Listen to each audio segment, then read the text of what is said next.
갖다 잘 다스려야 되죠. 그래서 사람마다 이제 체질이라는 게 있습니다. 체질. 한방에서 체질에 대해서 이야기 많이 하죠.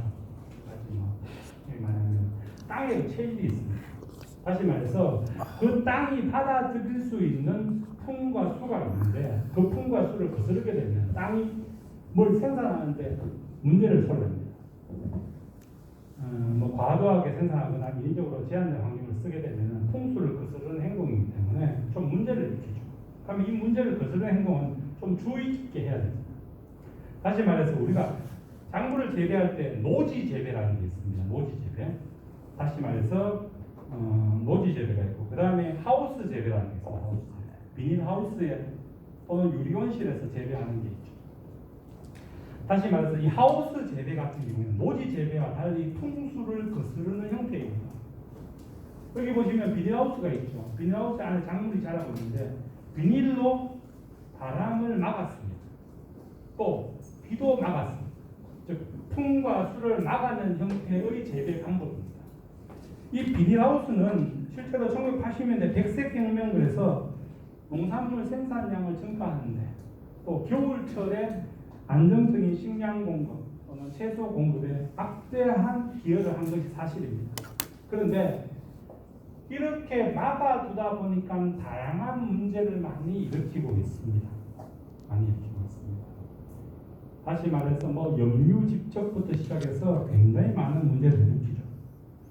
그래서 하우스 재배를 해보시면 아시겠지만은 몇 년 재배할 때까지는 작물이 잘 됩니다.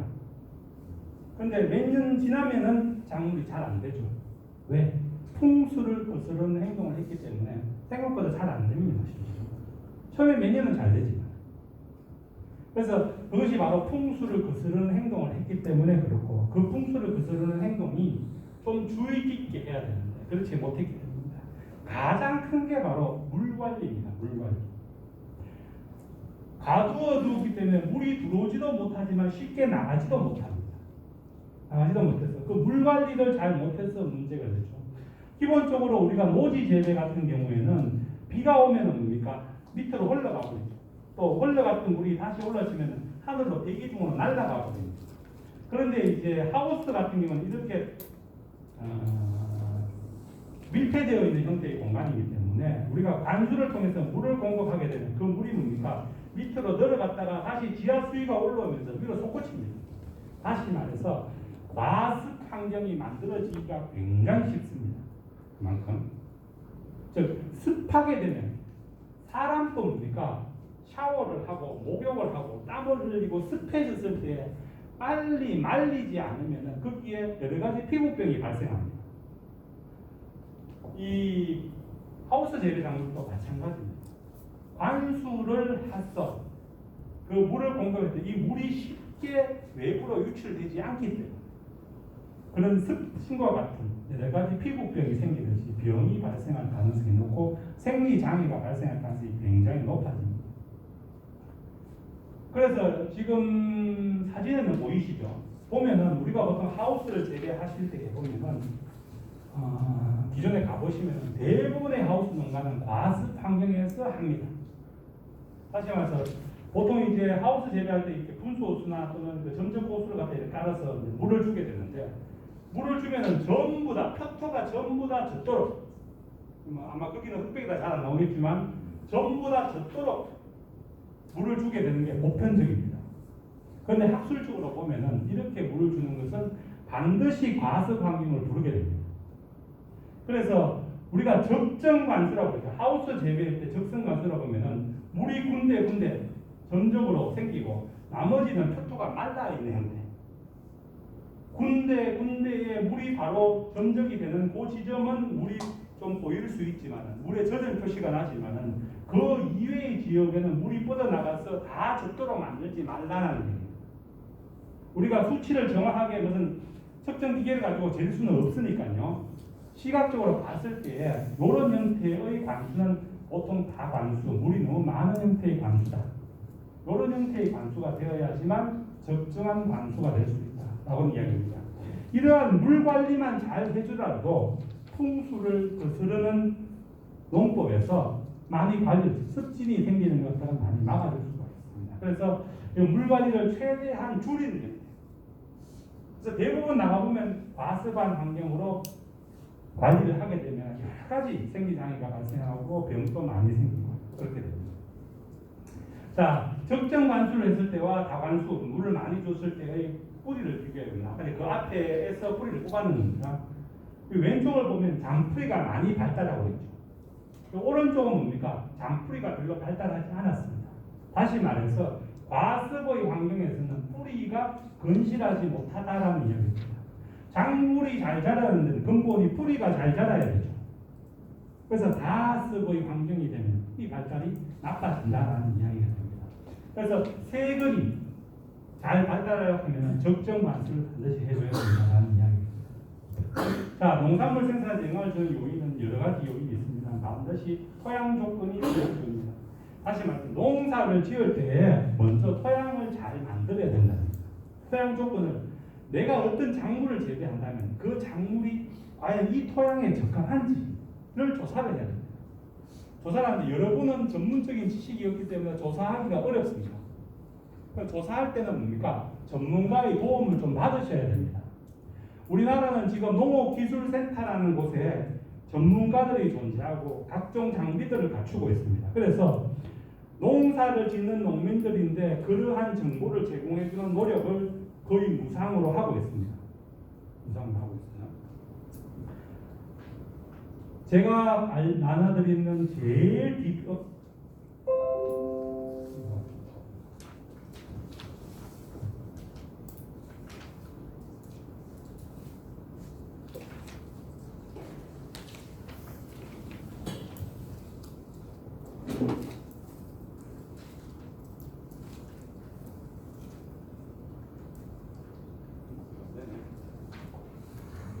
제가 나눠드리는 제일 마지막 페이지 보시면은 참고 자료 그런 게 있습니다.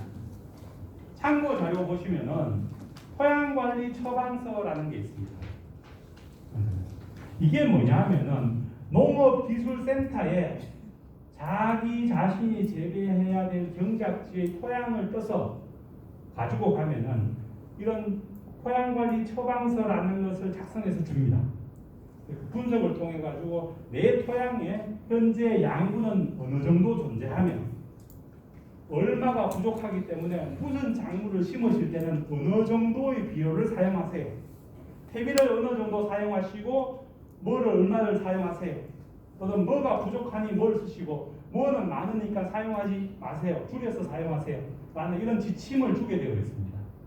그래서 본인의 토양을 잘 채취를 하셔가지고 그 토양을 갖다가 농업기술센터에 자문을 구하시면은 충분히 자료를 갖다 획득하실 수가 있습니다.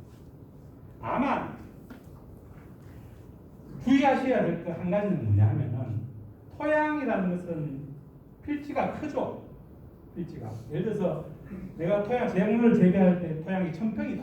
그러면은 1000평의 왼쪽과 가운데와 오른쪽은 토양의 특성이 다를 가능성이 높습니다. 또 내가 한 하우스를 재배한다. 그럼 하우스 한 동이 보면 한 200평 정도 된다. 그럼 그 200평 안에서도 앞쪽과 뒤쪽과 가운데는 토양 특성이 다를 수가 있어요. 다시 말해서 내 토양의 특성을 알 때에 대표 토양을 잘 선정하는 것이 중요합니다. 그래서 내 토양의 특성을 잘 반영할 수 있는 대표 토양 무슨 말이냐? 물이 이렇게 고이는 부분이 있죠. 그래서 하우스다. 그러면 물이 이렇게 고여서 물이 흥건하게 우리가 관수를 하고 난 다음에 이제 물이 좀 고이는 지역 그런 경우에는 뭡니까? 비료 성분이 흘러 들어와서 거기에 집중되겠죠. 그러면 거기 토양을 분석하게 되면 뭡니까? 내 토양을 대표하는 토양 시료가 되지 못합니다. 그래서 그런 물이 고이는 부위 이런 데는 뭡니까? 대표 시료로 채취하면 안 된다는 얘기예요. 그래서 대표 시료가 될 만한 곳을 채취하시되 예를 들어서 기술센터에 가시면은 예를 들어서 한 점만 해준다. 그러면은 내 토양이 큰데 하나만 떠가서 가면은 뭡니까? 대표 토양이 되기 어렵습니다. 그러면 어떻게 됩니까? 여러 군데에서 채취해서 섞어야 되겠죠. 섞어서 해달라 라고 이야기를 하시든지 아니면 거기에 계신 분을 친하게 맨입에 잘 안 되겠죠. 막걸리 한 잔만 딱 사주면 뭡니까? 대표 시료를 갖다 여러 군데를 채취하더라도 뭡니까? 내가 정보를 취득할 수가 있습니다. 그죠? 말만 잘해도 해줄 수도 있고. 그죠? 그래서 내 밭의 토양을 대표 시료를 잘 선정해서 한 번밖에 할 수 없다면 잘 섞어서 하시든지 몇 개 해줄 수 있다면 대표가 될 만한 지점, 물이 고이는 데 하면 안 되고, 그죠? 너무 구석을 하면 안 되고, 그죠? 대표 시료가 될 만한 지역을 몇 군데 떠서 한 세 군데 할 수 있다 그러면 세 군데 앞, 중간, 뒤 더 할 수 있다면 더 하면 되겠죠. 그래서 대표 시료를 아껴서 거기에서 취득한 정보를 가지고 내 밭의 토양 상태를 평가하는 것이 중요하다라는 이야기가 됩니다.